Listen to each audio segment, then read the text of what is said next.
बहुत ज़्यादा दिनों के बाद आज मैं अपनी वीडियो बना रहा हूँ यूट्यूब के लिए, आप लोगों के लिए। तो आज की वीडियो बहुत ही इंटरेस्टिंग है, बहुत ही इम्पोर्टेंट टॉपिक के बारे में है और ऑलमोस्ट हर दूसरा बंदा इस चीज़ से इफ़ेक्टेड है, इस चीज़ के बारे में जानना चाहता है। तो हम आज बात कर रहे हैं मोटापे के बारे में, और मोटापे में भी ख़ास तौर पर बैरियाट्रिक सर्जरी के बारे में कि आया बैरियाट्रिक सर्जरी पॉजिटिव है, बहुत ज़्यादा यूज़फुल है या ये नुकसानदेह है।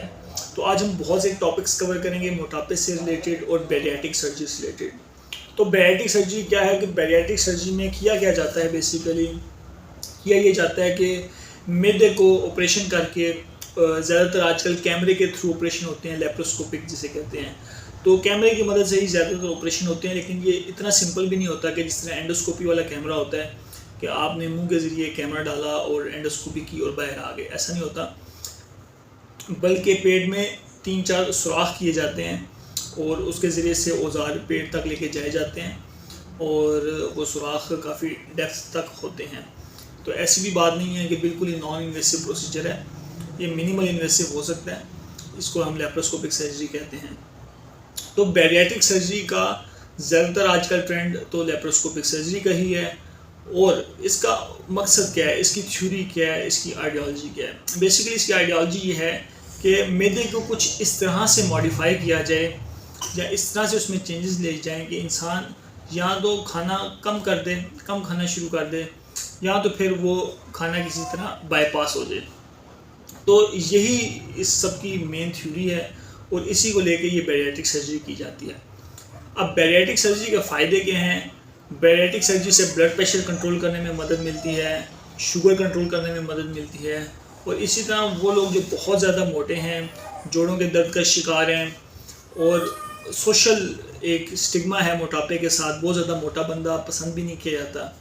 तो मोटापे की वजह से जो इंसान एक सोशल प्रॉब्लम से गुजरता है, अपने लाइफस्टाइल के प्रॉब्लम से गुजरता है, अपने दीगर मसाइल से गुजरता है, तो वो सारे के सारे इंसान इसको इसमें कवर कर लेते हैं। इसी तरह कई कार्डियोवास्कुलर डिजीज़ हैं, उससे इंसान बच जाता है। कोलेस्ट्रॉल, हाइपरलिपिडीमिया, हाइपर कोलेस्ट्रोलीमिया, जिसको हम सादे ज़ुबान में लिपिड प्रोफाइल का डीरेंज होना कह देते हैं, या खून में कोलेस्ट्रॉल की मिकदार का ज़्यादा होना कह देते हैं, उससे उस पर भी काफ़ी हद तक काबू पा लेता है इंसान। और इसके साथ साथ फैटी लिवर के ट्रीटमेंट में भी ये काफ़ी हेल्पफुल होता है। तो ये मेन लुबे लुबाब है कि बैरियाट्रिक सर्जरी क्यों की जाती है। तो इंसान के हाँ ये टारगेट्स होते हैं कि हमने ये टारगेट्स अचीव करने हैं बैरियाट्रिक सर्जरी के थ्रू, और डेफिनेटली ये फ़ायदेमंद है, ठीक है। लेकिन इसकी जो है ना, हमने देखना है कि नुकसान क्या क्या हो सकते हैं। सबसे पहले सबसे बड़ा नुकसान ये कि एक ऑपरेशन है, इन्वेसिव प्रोसीजर है, और ज़ाहिर बात है अगर एक ऑपरेशन है और इन्वेसिव प्रोसीजर है तो अगर उसका कोई मुतबादिल है तो वो उससे बेहतर है, यानी कि जो अल्टरनेटिव है वो उससे बेहतर है कि बजाय आप इन्वेसिव प्रोसीजर के अगर कोई नॉन इन्वेसिव कोई चीज़ है आपके सामने और वो कर सकते हैं तो वो हमेशा एक बेटर अल्टरनेटिव होता है। तो ये पहली बात है, ऑपरेशन ये इन्वेसिव प्रोसीजर है, अच्छा खासा महंगा ऑपरेशन है, ठीक है। मज़ीद ये है कि इसके बाद कई तरह के इंसान को साइड इफ़ेक्ट्स तो हैं इसके, ऐसी बात नहीं है जो कहते हैं कि बिल्कुल ही कोई साइड इफ़ेक्ट नहीं है, ये बात गलत है। जैसे जो है मिनी गैस्ट्रिक बाईपास है और स्लीव गैस्ट्रेक्टमी है। अब देखें ना, स्लीव गैस्ट्रेक्टमी में 70 to 60% इंसान का मैदा उतार दिया जाता है, निकाल दिया जाता है। तो इसेंशली क्या होता है कि मैदे की कैपेसिटी कम हो जाती है, यानी कि मैदे में कैपेसिटी कम हो गई, इंसान थोड़ा सा खाएगा तो उसको ऐसे लगेगा कि उसका पेट भर गया, तो वो खाएगा ही कम। जब वो खाएगा ही कम तो ज़ाहिर बात है वो वेट लूज़ करेगा। अब जब स्लीव गैस्ट्रेक्टमी में देख लें, अब इंसान को विटामिन B12 की डेफिशिएंसी हो जाती है, आयरन डेफिशिएंसी हो जाती है, और इसी तरह विटामिन A, D, E के जो कि फैट सॉल्युबल विटामिन हैं, तो वो उसको रिप्लेसमेंट में लेने पड़ते हैं, और ये ऑलमोस्ट फुल लाइफ लेने पड़ेंगे। तो ये एक डिसएडवांटेज तो है सर्जरी का, ठीक है। और मैं इतनी डिटेल्स में नहीं जाना चाहता, इतनी कॉम्प्लिकेशंस की और इन सब चीज़ों की डिटेल्स में नहीं जाना चाहता कि क्या क्या साइड इफ़ेक्ट्स हो सकते हैं, लेकिन समझाने की नीयत से ये है कि ये बिल्कुल ही ऐसी बात नहीं है कि बिल्कुल ही इसका कोई साइड इफ़ेक्ट नहीं है और जी आएँ और कराएँ और बिल्कुल 100% जैसे पहले थे उसी तरह बाद में होंगे, ऐसी कोई बात नहीं है। डेफिनेटली अगर आप इन प्रोसीजर्स के थ्रू गुजर रहे हैं तो माली अखराजात, टाइम आपका जो लगेगा, इसके अलावा जो फ्यूचर में आपको मेल एब्जॉर्प्शन के प्रॉब्लम्स हो सकते हैं, बदहज़मी के मामलात हो सकते हैं, और कई जैसे मैंने आपको बताया कि एसेंशियल वाइटामिन हैं और मिनरल्स हैं जिनकी एब्जॉर्प्शन के अंदर असर पड़ता है, तो वो चीज़ें आप इसके साथ इफ़ेक्ट हो सकती हैं।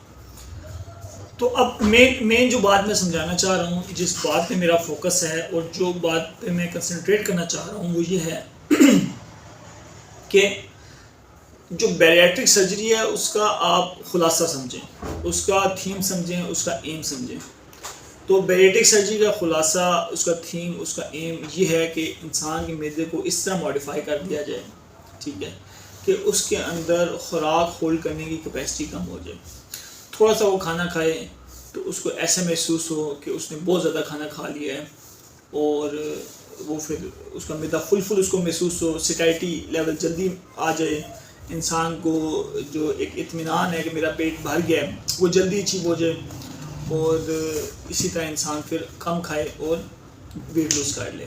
अब इस थीम को समझ लें आप, ठीक है ना, बैरिएट्रिक सर्जरी के और वेट लॉस के टोटल थीम को आप समझ लें।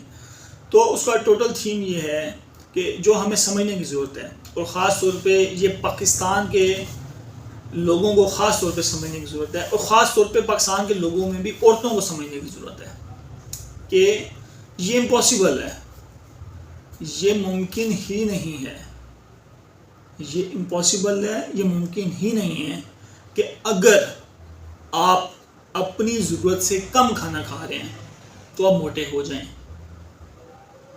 मैं इसको दूसरे अल्फाज में आसानी से आपको समझा देता हूँ कि जितने भी लोग इस वक्त मोटे हैं, फैट हैं, ओबीज़ हैं, जिनके पेट बाहर निकले हुए हैं और ओवरवेट हैं, 100, 120, 130 किलो की जाने हैं, तो उन सब को मैं ये कह रहा हूँ कि आप ये बात समझ लें कि आपका मोटापा इस वजह से है, आप मोटे इसलिए हैं, आपका पेट इसलिए बाहर निकल रहा है क्योंकि आप अपनी ज़रूरत से ज़्यादा खाना खाते हैं। अगर ये एक बात समझ आ जाए ना इस कौम को, क्योंकि कौम तो जहालत की तरफ हमारे रुझानात बहुत ज़्यादा हैं, इल्म और तालीम की तरफ हमारे रुझानात कम हैं, और इवन हमारे यहाँ पढ़े लिखे जाहिल लोगों की अच्छी खासी तादाद है।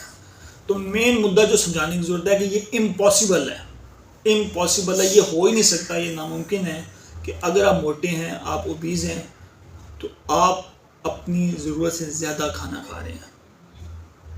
सिंपल, इन नटशेल यही सारा मुद्दा है। ये सारा बैरिएट्रिक सर्जरी और जितनी भी इलाज हैं जो मुमकिन हैं, उन सब के पीछे थीम यही है। तो अगर ये आप थीम समझ लें, अगर हमारी कौम इस थीम को समझ ले, ठीक है, तो किसी को भी बैरिएट्रिक सर्जरी की कराने की ज़रूरत ही ना पड़े, ये 2-3 लाख रुपया देने की ज़रूरत ही ना पड़े, इसकी कॉम्प्लिकेशंस में जाने की ज़रूरत ही ना पड़े, हॉस्पिटल में जाके एडमिशन कराने की ज़रूरत ही ना पड़े, मसला ही कोई ना हो। लेकिन ये थीम हम समझ नहीं पाते। क्यों? क्योंकि हमारी नफ्सियात में जो चीज़ है ना, ज़्यादा खाना खाना, ये हमारे शायद ज़िंदगी का मकसद बन गया है। कुछ लोग जो होते हैं ना, वो ज़िंदा रहने के लिए खाना खाते हैं, और जो मोटे लोग होते हैं, जो ओबीज़ लोग होते हैं, ज़्यादातर वो ज़िंदा ही सिर्फ खाना खाने के लिए रहते हैं। मेरी अपनी प्रैक्टिकल लाइफ में, क्लिनिकल लाइफ में मैंने बहुत से लोग देखे हैं, 120-130 किलो वेट होता है और वो मेरे पास आते हैं, डॉक्टर साहब रोटी नहीं खाई जाती। आप अंदाज़ा लगाएं, 120-130 किलो वेट है और मसला क्या है जी, इन लोगों को रोटी नहीं खाई जाती। तो बात ये है कि, और वो जब हम उनसे कहते हैं कि भाई ये तो इम्पॉसिबल है, वो कहते हैं नहीं डॉक्टर साहब रोटी नहीं खाई जाती, ठीक है ना। तो वो जो बात कर रहे ना, रोटी नहीं खाई जाती, तो बेसिकली वो ये नहीं कह रहे होते कि उनसे रोटी नहीं खाई जा रही होती, वो बेसिकली वो ये कह रहे होते हैं जितना वो खाना चाहते हैं ना, उनसे उतनी नहीं खाई जाती, वो कम खा रहे हैं। अभी भी वो जितना खा रहे हैं ना, उससे ज़्यादा खाना चाहते हैं। अभी जिनका 120, 130, 150 किलो वेट है, इसके बावजूद भी वो इससे ज़्यादा खाना चाहते हैं, इससे बहुत ज़्यादा खाना चाहते हैं, लेकिन अभी भी वो कम खा रहे हैं। तो उनका सबसे बड़ा मसला ये होता है कि डॉक्टर साहब खाना नहीं खाया जाता, रोटी नहीं खाई जाती, मसला ये है उनका सबसे बड़ा, ठीक है। तो ये हमारी कौम की हकीकत है। We are food loving people, ठीक है ना, और खाना खाना हमें बहुत ज़्यादा पसंद है और हम बहुत खुशी से ज़्यादा खाना खाते हैं। एक महफिल थी, उसमें किसी ने खाना खाने की सुन्नतों का जिक्र किया, तो उसने सारी सुन्नतें गिना दी, तो उसने कहा एक सुन्नत रह गई है।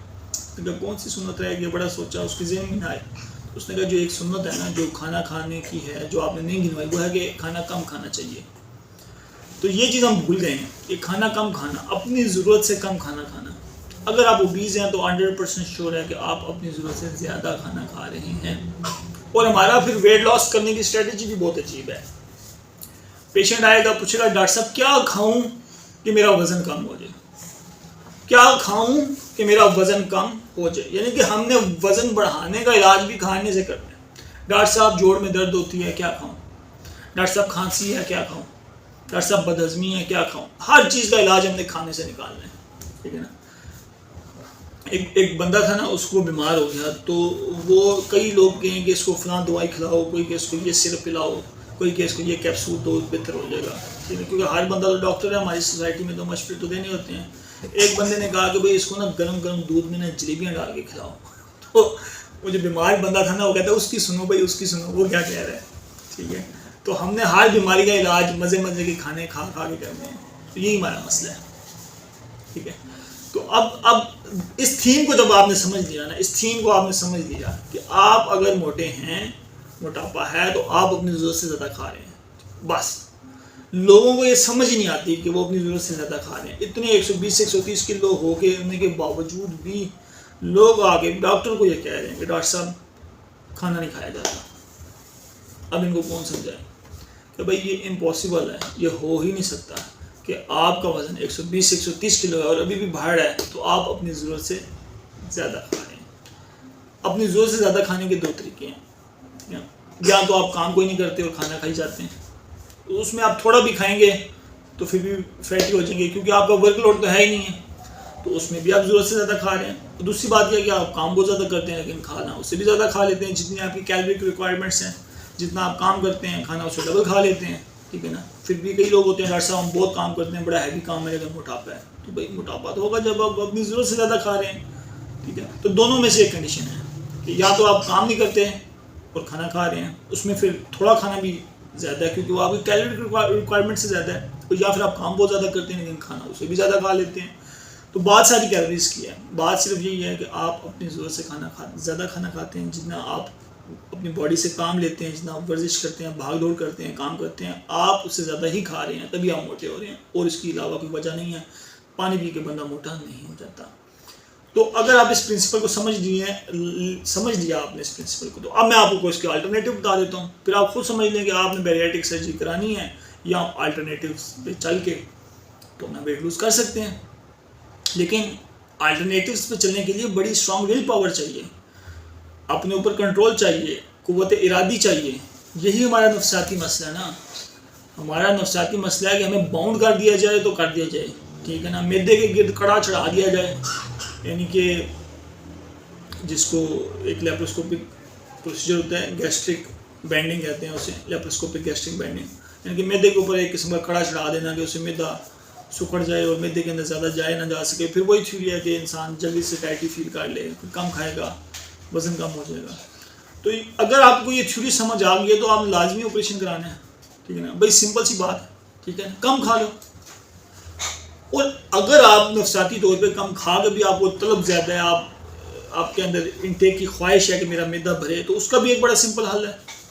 आप सैलड ज़्यादा खा लो, आप एक रोटी खाओ, 3-4 उसके साथ खीरे काट के खाओ, बंद गोभी काट के खाओ, टमाटर काट के खाओ, ठीक है।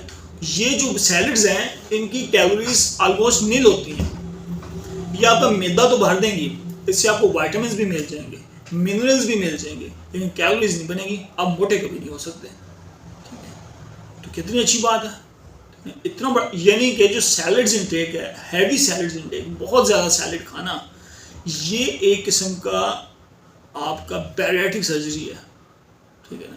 यानी कि सैलड्स बताते खुद भी बड़े मज़े के होते हैं, फिर उससे आपको मिनरल्स भी मिल रहे हैं, विटामिन भी मिल रहे हैं, और आप वेट भी लूज़ कर रहे हैं, आपकी सैटिस्फैक्शन भी अचीव हो रही है।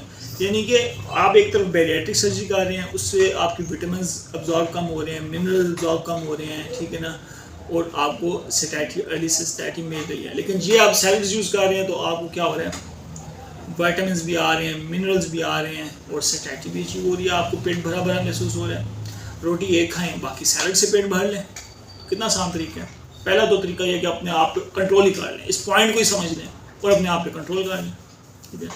दूसरी बात है सैलड्स का इंटेक बहुत ज़्यादा कर दें, ठीक है ना। तीसरी क्या चीज़ है, तीसरी चीज़ ये है कि आपका जो खाना है, जो मेन खाना है, अब ये हमारी ना एक शिफ्ट आ गई है जब से हम अर्बनाइजेशन और ये जो इंडस्ट्रियल एज और ख़ास तौर पर जब से डिजिटल एज आई है, तो ये एक प्रॉब्लम हो गया है कि ख़ास तौर पर मर्दों में और औरतों में भी ये प्रॉब्लम है, क्योंकि फैमिली में ये प्रॉब्लम्स आ रही हैं कि हमारा जो मेन खाना है ना वो रात का खाना हो गया। क्योंकि सुबह जल्दी जल्दी वर्क लेट उठे, ठीक है, और सुबह जल्दी जल्दी की नाश्ता भी नहीं किया और ऑफिस में चले गए, ऑफिस में भी थोड़ा बहुत लंच कर लिया, काम किया ये वो। अब जब वापस आए रात को तो शुगर लेवल लो हुआ है ना, हाइपोग्लाइसीमिया हुआ है, सर में दर्द हो रही है, हेडेक हो रही है, कमज़ोरी फील हो रही है, बहुत शदीद भूख लगी हुई है और अब खाना खाने का दिल कर रहा है। तो ये अब सिचुएशन बहुत कॉमन है, हर दूसरा बंदा इस सिचुएशन में है तकरीबन, ठीक है ना। तो ज़्यादातर खाने हो ही रात के गए हैं 8 बजे 9 बजे, और इसका आप इसको डिनाई ही नहीं कर सकते। आप ये कहना कि ऐसा नहीं है कि हमारे मेजर खाने रात के नहीं हैं, तो भाई ये आप किस दुनिया में हो। आप बाहर जाओ, रेस्टोरेंट्स को देखो, रेस्टोरेंट्स का मेन काम शुरू ही शाम 8-9 बजे के बाद शुरू होता है। तो भाई 8-9 बजे के बाद अगर रेस्टोरेंट्स का काम शुरू हो रहा है तो उधर कोई ना कोई तो खाना खा रहा है, और इतने ज़्यादा रेस्टोरेंट्स हैं और भरे हुए हैं तमाम रेस्टोरेंट्स, तो इसका मतलब बहुत ज़्यादा आबादी वो खाना खा रही है, और घरों में भी खा रही है 8-9 बजे के बाद, 10 बजे खाना खा रही है, 11 बजे खाना खा रही है, 2-2 4-4 रोटियाँ खा रहे हैं लोग, 4-4 प्लेटें चावल की खा रहे हैं। तो अल्लाह के बंदो, रात का खाना ना खाओ, रात का खाना सबसे कम करो। क्यों? क्योंकि आप सुबह खाना खाएंगे, दोपहर को खाना खाएंगे, तो जो सुबह और दोपहर का खाना है वो तो आपकी एनर्जी में यूज़ होगा, आपके काम में यूज़ होगा।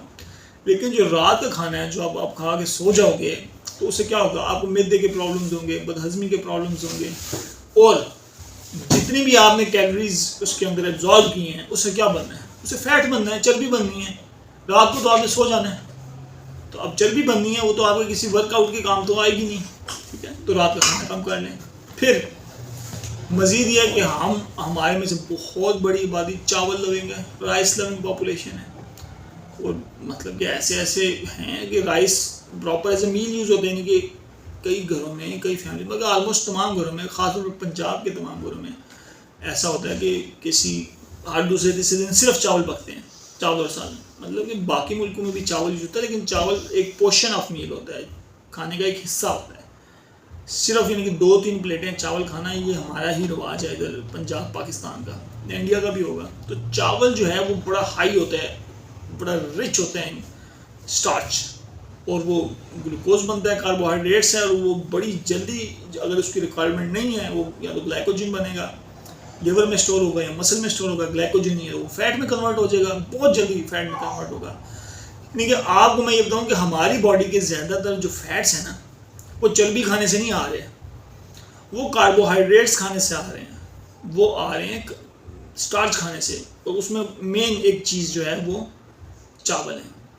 तो चावल के 4 या 5 चम्मच, आप हैरान होंगे, एक पूरी रोटी के बराबर है। चावल में इतना स्टार्च होता है, और इतनी ज़्यादा वो आपकी जल्दी शुगर का लेवल रेज करता है। फिर अगर मज़ीद अगर आपने वेट लॉस के बारे में देखना है, तो आप ये देखें कि आप जो कोल्ड ड्रिंक्स पी रहे हैं उनमें कितना हाई कार्बोहाइड्रेट है और रिफाइंड शुगर्स हैं। यानी कि आप सोच नहीं सकते कि एक कोल्ड ड्रिंक की बॉटल में, मतलब कि एक बार मैंने स्टिंग की बॉटल ली 400 ml वाली, तो उसमें 25 ग्राम्स शुगर है, very very high intake, very इतनी ज़्यादा शुगर्स। तो हमारे तो एंजाइम्स ही बड़ी जल्दी सैचुरेट हो जाते हैं जो उसको कन्वर्ट कर सकें, तो वो कहाँ जाना है, वो फैट ही बनना है। तो कोल्ड ड्रिंक्स आप देखें, लोग कोल्ड ड्रिंक्स पी रहे हैं। तो भाई जब आप कोल्ड ड्रिंक्स पियेंगे, आप बर्गर पिज़्ज़े खाएंगे, आप जूसेस पियेंगे, तो आपने फिर बैरिएट्रिक सर्जरी करानी है। तो आप थोड़ा सा अपने आप पे नफ्सियाती कंट्रोल कर लें, अपनी ख्वाहिशात पे थोड़ा सा कंट्रोल कर लें, कोल्ड ड्रिंक्स कम कर दें, जूसेस कम कर दें, जंक फूड कम कर दें, रात के खाने कम कर दें, सैलड्स का यूज़ ज़्यादा कर लें। तो मजाल है किसी को बैरिएट्रिक सर्जरी की ज़रूरत पड़े, लेकिन हमने क्योंकि एक सीधे रास्ते पे चलना हमारे लिए मुश्किल है, हमने मुश्किल हल निकालने हैं अपने लिए भी और अपने सोसाइटी में भी, अपने मुल्क में भी। हमने आसान हल नहीं निकालने हैं, हमने मुश्किल हल निकालने हैं, ये हमारा तौर तरीका है। फिर बैरिएट्रिक्स भी होंगी, कॉमन होंगी, अब तो बहुत कॉमन हो गई हैं बैरिएट्रिक सर्जरीज, तो क्या ज़रूरत है बैरिएट। अगर हमारी आवाम जस्ट डाइट के ऊपर फोकस कर ले तो मैं यकीन से कहता हूँ ये बैरियाट्रिक सर्जरी का तो नाम और निशान ही ख़त्म हो जाए। और बैरियाट्रिक सर्जरी क्या, शुगर, ब्लड प्रेशर और दिल की बीमारियों का नाम और निशान ख़त्म हो जाए। लेकिन क्यों नहीं ख़त्म हो सकता? हमारी ख्वाहिशात। पढ़े लिखे अनपढ़ जाहिल लोग हैं हम, हमें पता है जंक फूड से नुकसान होता है, फिर भी खाई जा रहे हैं। जितने भी पढ़े लिखे PhD लोग हैं वो भी होटल्स में मौजूद होते हैं 9-10 बजे के बाद, ठीक है। तो फिर क्या फ़ायदा? अगर आपने अपनी सेहत का ख्याल नहीं रखना तो फिर खाएं, पिएँ कोल्ड ड्रिंक्स, चावल ज़्यादा खाएं, लेट नाइट खाएं, एक्सरसाइज ना करें, मोबाइल यूज़ करते रहें, जूसेस पिएँ, पिज़्ज़े खाएं, बर्गर खाएं, जंक फूड खाएं, बनाएं अपना पेट, 120-130 किलो वज़न करें, फिर कराएं बैरियाट्रिक सर्जरी, ठीक है। यानी कि अवाम को ये तक नहीं समझ आ रही कि भाई ये जो मोटापा है ये इम्पॉसिबल है, कि जितना आप खा रहे हो अपनी ज़रूरत से ज़्यादा खा रहे हो। और ये जो बैरियाट्रिक सर्जरी है इसका असूल ही ये है। ये क्या कर रही है? बेसिकली ये आपको ऑटोमेटिकली पाबंद कर रही है कि आप अपनी ज़रूरत से ज़्यादा ना खाना खाएं, बस इससे ज़्यादा वो क्या है, ठीक है। तो एक किस्म की सबसे पहले आपकी नफ्सियात की बैरियाट्रिक सर्जरी होनी चाहिए कि जिन्होंने ज़्यादा खाने को मकसद हयात समझ लिया है, या ज़्यादा खाना खाना, मज़ेदार खाना खाना लाइफ की कोई अचीवमेंट है आपके नज़दीक, या इसको ऐसे महसूस करना कि जैसे हमने कुछ हासिल कर लिया है, कुछ पा लिया है। क्या पाया भाई? हिसाब देना है आपने, जवाबदेह होना है कि भाई इतना खाया, क्या किया इसका, ठीक है। तो भाई ये कोई लाइफ की अचीवमेंट नहीं है। अपने जहनों को तब्दील करें, अपनी नफ्सियात को तब्दील करें। मसला ये नफ्सियाती है। ये जो मोटापा है ना, अगर इसको कोई असल इसकी समझे तो, ठीक है ना, ये इल्मी, तालीमी और नफ्सियाती मसला है कि हमारी नफ्सियात को ये क्यों नहीं समझ आ रही कि भाई अगर मैं मोटा हूँ तो मैं अपनी ज़रूरत से ज़्यादा खा रहा हूँ, मेरे अंदर खाने की ख्वाहिश बहुत ज़्यादा है, मेरे अंदर तमा बहुत ज़्यादा है, मैं ज़्यादा खाना खाना चाहता हूँ। आप ये एक्सेप्ट करें, और मैं ज़्यादा खाना खाता हूँ, ये आप नहीं मान रहे। 120-130 किलो वज़न है, फिर भी आप कह रहे हैं आके कि डॉक्टर साहब खाया कुछ नहीं जाता, ठीक है। ये तो हाल है अवाम का। तो भाई इन चीज़ों को एक्सेप्ट करें, इनको मानें, इनको समझें और अपनी ज़िंदगी को तब्दील करें। फिर मैं देखता हूँ किस बंदे को बैरियाट्रिक सर्जरी की ज़रूरत है। इसके अलावा मैं जाते जाते कुछ टिप्स आपको बताऊँगा जो हेल्पफुल हैं, जो इम्पोर्टेंट है, हेल्पफुल हैं आपको वेट लूज़ करने में। आप लेमन के साथ ग्रीन टी का यूज़ करें, वो बहुत इफ़ेक्टिव है वेट लूज़ करने में। और ये जो ग्रीन टीज़ यूज़ करनी है आपने, इसमें आपने चीनी नहीं इस्तेमाल करनी, ठीक है ना। ये ना हो गया आप 5 चम्मच चीनी के साथ ग्रीन टी पी रहे हैं तो फिर उसका फ़ायदा नहीं, नुकसान ही होना है और क्या होना है आपको, ठीक है। तो अपनी ड्रिंक्स में से शुगर कम करें, ग्रीन टी पिएँ लेमन के साथ, ये बड़ी इफ़ेक्टिव है, ठीक है ना। और भी कई किस्म की हर्बल टीज़ आ गई हैं वेट लॉस के लिए, वो भी अच्छी हैं, इफ़ेक्टिव हैं, उनको इस्तेमाल करना चाहिए। लेकिन सिर्फ हर्बल टीज़ के साथ ये चीज़ नहीं होने वाली वेट लूज़। इसके साथ आपको इवेंचुअली अपना लाइफस्टाइल और डाइट मॉडिफाई करनी ही पड़नी है, इसके बगैर तो कोई चारा ही नहीं है, ठीक है। इसके अलावा आप क्या कर सकते हैं, आप सैलड्स का यूज़ ज़्यादा करें। कई ऐसी चीज़ें हैं जो कि लो हैं इन टर्म्स ऑफ स्टार्च, जैसे रोटी है वो चावल से कम है तो आप रोटी ज़्यादा खाएं चावल की निस्बत। अगर आप हफ्ते में 3 दिन चावल पकाते हैं तो 1 दिन चावल कर दें, ठीक है। इसी तरह वर्जिश है, एक्सरसाइज है, ख़ास तौर पर शाम के टाइम 15-20 मिनट चहलकदमी करना बहुत अच्छा है, मैदे के लिए बहुत अच्छा है। और जंक फूड यूज़ ना करें, ठीक है। अब जंक फूड के अंदर ये भी है कि जो आप पकोड़े और समोसे और चिप्स खाते हैं ना बाज़ार की, ये एक ही तेल बार बार सड़ के तो वो एक फैटी एसिड बनाता है, ट्रांस फैटी एसिड्स।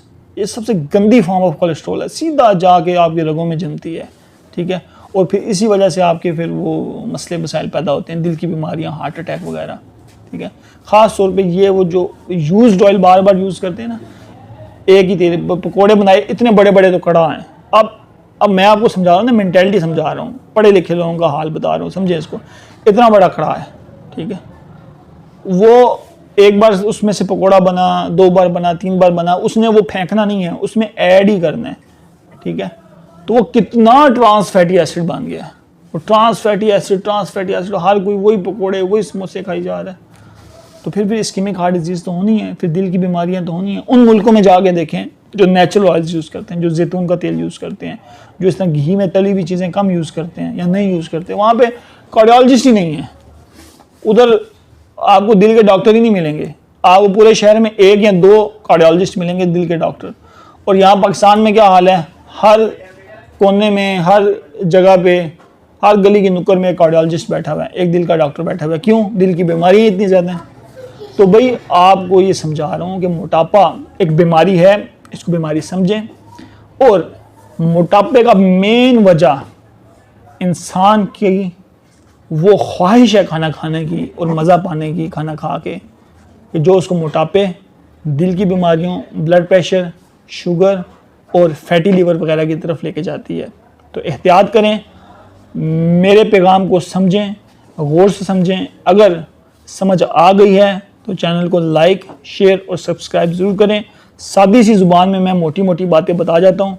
अगर मेरी इस वीडियो से 1000, 2000, 3000, 4000, 5000 बंदा बैरिएट्रिक सर्जरी से बच जाता है और वेट भी लूज़ कर लेता है, स्लिम स्मार्ट भी हो जाता है, फैटी लीवर से भी निजात पा जाता है, शुगर से भी निजात पा जाता है, और ये कोलेस्ट्रॉल की दवाइयों से, और ये प्रैक्टिकल है। मेरे कई पेशेंट्स ऐसे हैं जो मोटे थे, उन्होंने वेट भी लूज़ किया, उनकी शुगर की दवाई भी ख़त्म हो गई, उनकी ब्लड प्रेशर की दवाई भी ख़त्म हो गई, उनकी कोलेस्ट्रॉल की दवाई भी ख़त्म हो गई, सारी दवाइयों से उन्होंने निजात पाई है। अब वो स्लिम स्मार्ट और हेल्दी लाइफ गुजार रहे हैं बगैर किसी मेडिसिन के। तो अगर मेरे लेक्चर को सुन के, मेरी बात को सुन के 3000, 4000 या 5000 ऐसे बंदे जिन्होंने बैरिएट्रिक सर्जरी करवानी थी और अब वो नेचुरल तरीके से वेट भी लूज़ कर गए, सारे बेनिफिट्स भी पा गए, पहले से ज़्यादा हेल्दी हो गए, तो मैं समझूंगा कि मेरा ये वीडियो बनाना कोई फ़ायदेमंद हुआ। तो चैनल को लाइक, शेयर और सब्सक्राइब ज़रूर कर लें। अल्लाह हाफिज़।